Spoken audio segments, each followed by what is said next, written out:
Okay, good morning everybody. Second day of the week here, Tuesday, the June 26th. Seems like we've been trying to firm up in the overnight trade after beating up the markets yesterday. We're also still upholding the spike down that we saw last week. The trade in overnight is up roughly around 3 cents in the wheat and in the corn, up around 5 cents in beans, up around $1.50 in the meal, and up around 5 points in the soybean oil. So if you want to ascertain it right now, I'd have to say is more or less along the lines of maybe turnaround Tuesday after yesterday's sharp break. And as we work our way towards these USDA reports, end of the month, end of the quarter on Friday, which is going to be of more importance than what we're seeing perhaps here today. The crop progress came out yesterday. We're still running 70% plus as far as good, excellent in our spring wheat, corn, and soybeans. So nothing detrimental there. We saw our exports yesterday come out, and our wheat, corn, and beans are still either running behind a year ago and or what the USDA is currently forecasting. Yesterday I made some mention over the fact that the weather folks, some of them were maybe talking about ridging developing. They took that out of the forecast.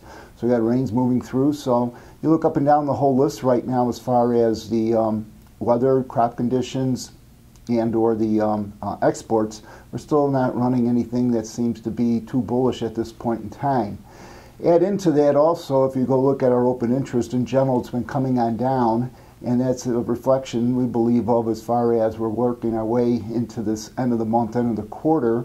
We got the first notice day coming on up, and we also have an important, probably the second most important contract, that being the July's, all going to be coming in the first notice day, so it's this natural liquidation. And then we still have this trade war stuff going on. Overnight, China came out and said that they're going to open up their animal feed ingredients tariffs, reducing them to their 5 Asian neighbors.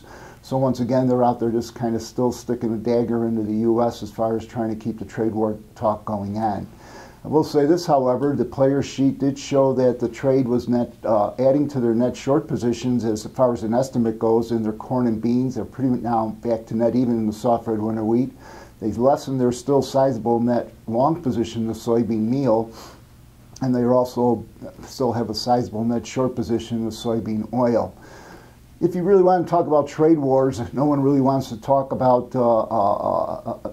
it's usually about the soybeans, but if we said that we're trying to uphold the spike down that we had last week. I mean, if you look at Minneapolis wheat and look at Kansas City wheat, the Minneapolis wheat is making new contract lows, and the Kansas City wheat took out that spike down from last week.